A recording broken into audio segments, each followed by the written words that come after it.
السلام عليكم ورحمة الله والصلاة والسلام على رسول الله. الفيديو ديال اليوم غادي نشارك معكم واحد الكيك ديال البنان والشوكولا اللي كيجي رائع، ما كيهزش كمية كبيرة من الشوكولات لكن كيجي كله شوكولات ما شاء الله. نتمنى انكم تجربوا وتشاركوني بالتجارب ديالكم. وكالعادة دائما نبداو بسم الله على بركة الله بالمكونات.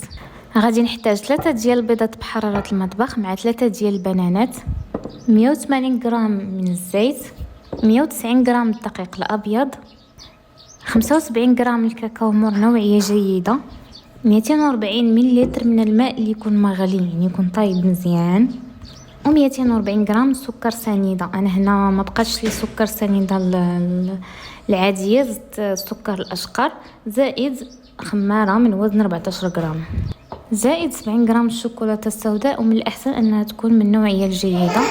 وهنا النكهه ديال القهوه اللي تقدروا تعوضوها بالسكر الفانيلا. اول حاجه غادي نديرها، غادي نقطع الشوكولاط ديالي طريفات صغار باش يجيني ساهل باش يذوب. انا هنا استعملت الشوكولاته اللي فيها 52% من الكاكاو، ودرتها في واحد الزلافه. غادي نزيد عليها سنيده، وغادي نزيد عليها الكاكاو من بعد ما غربلته. من بعد كنزيد الماء المغلي على المكونات، ومن الضروري انه يعني يكون طايب مزيان باش يذوب لينا داك الشوكولات. كنبقى كنحرك حتى ما كيبقاش داك الشوكولات نهائيا. من بعد هنا كنضيف البيض ديالي بيضه ببيضه وانا كنحرك. واحسن حاجه في هذا الكيك هو اننا ما كنستعملوش يعني الطراب الكهربائي، كنطربو فقط بالطراب اليدوي، يعني سهله مهله، ما كتاخذش بزاف ديال الوقت. من بعد هنايا ضفت النكهه ديال القهوه وضفت الزيت مع التحريك. بطبيعه الحال اي مكون ضفتو كنبقى كنحرك.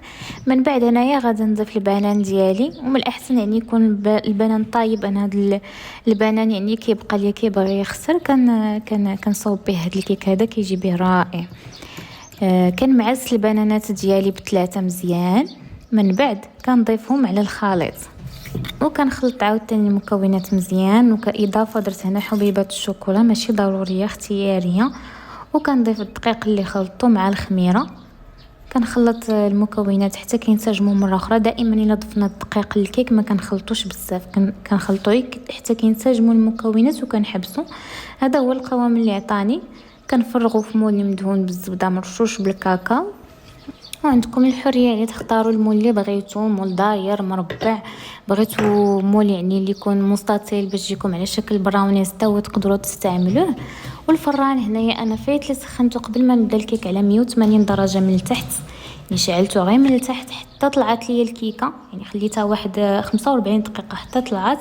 من بعد عاوتاني شعلت من الفوق، خليتها حسيت بها بلي راه طابت من الفوق، وخرجتها خليتها حتى بردات. عاد ديموليتها الا حيدتوها من المول وهي باقي سخونه راه كتلصق لكم، ضروري تخليوها حتى تبرد مزيان على خاطرها عاد تحيدوها من المول. زينتها بالكراميل وبواحد شويه ديال الكرامبل وكنقطعها. هنايا غادي تشوفوا معايا كي تجي من الوسط راه كتجي كلها هي شوكولاته معلكه بداك البنان وكتجي رائعه. نتمنى انكم تجربوها، كتجي يعني في المذاق قريبه شويه لكيك براونيز. نتمنى انكم تجربوها وتعجبكم. تشاركوا معايا تجاربكم، تخليوا لي تعليقكم تحت الفيديو، ونتلاقاو في فيديو جديد ان شاء الله.